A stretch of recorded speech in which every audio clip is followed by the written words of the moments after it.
Assalamualaikum warahmatullahi wabarakatuh. Saya Eka Septian, mewakili kelompok kelima dengan mata kuliah Sistem Berbasis Pengetahuan, kelas S7F, dengan dosen pengampu Bapak Purkoni Yudhistira. Saya mewakili teman-teman saya akan membawakan sistem pakar pembelian motor vario dengan metode backward chaining. Sebelum masuk pada studi kasus, kita harus mengetahui dulu apa itu backward chaining. Backward chaining kebalikan dari forward chaining yang kemarin dibahas oleh Michael. Di mana dalam metode ini prosesnya didahului dengan tujuan atau goal.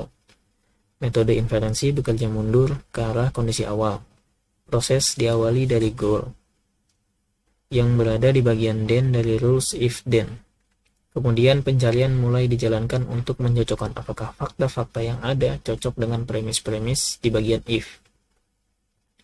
Jika cocok, rules dieksekusi. Kemudian hipotesis di bagian then ditempatkan di basis data sebagai fakta baru.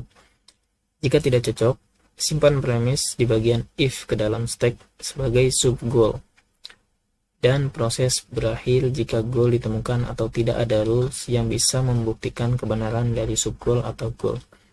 Nah, di sini untuk stacknya kita menggunakan metode LIFO, yaitu last in first out, dimana yang terakhir kali masuk dia yang pertama dieksekusi. Oke, di sini kita udah punya studi kasus di mana premisnya yaitu A, B, C, D, E, F, dan goalnya yaitu G, di mana fakta A dan B itu benar. Nah, di sini kita mencari apakah G bernilai benar dengan rules R1 sampai R5.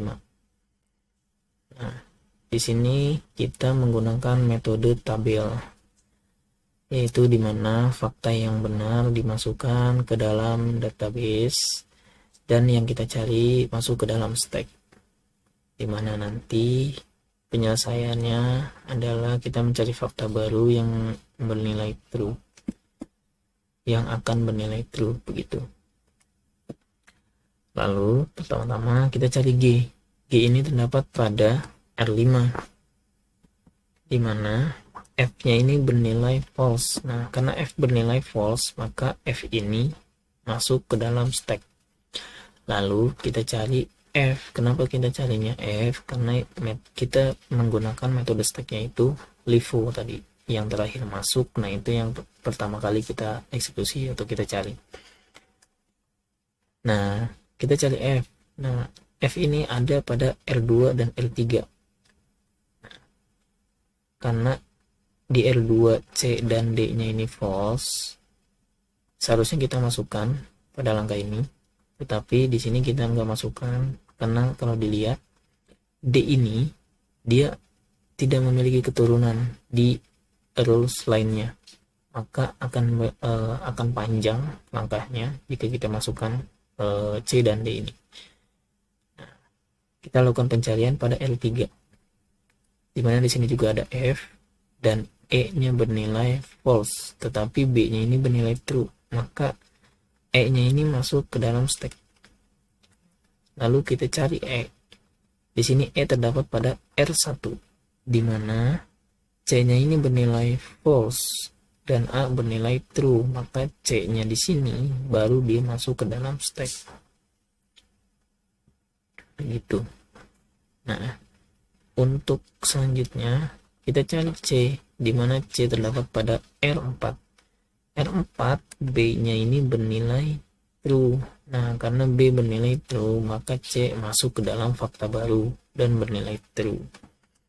Nah, lalu menyisakan G, F, dan E. Nah, di sini kita cari E, di mana E tadi ada pada R1.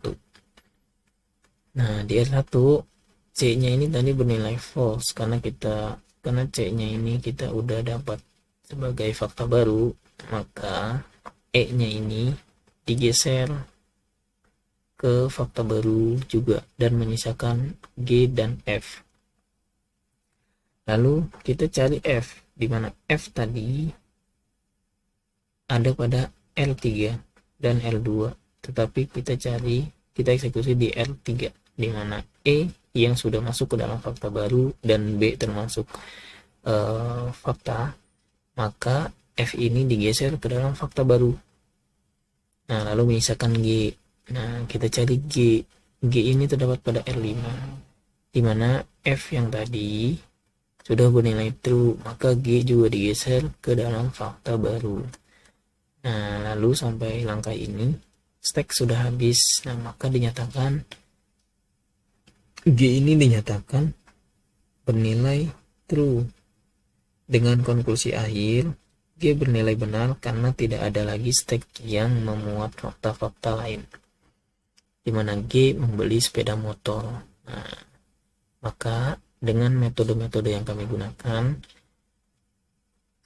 kami menyatakan bahwa G ini bernilai true. Begitulah yang bisa kami sampaikan, kurang lebihnya mohon maaf. Terima kasih. Assalamualaikum warahmatullahi wabarakatuh.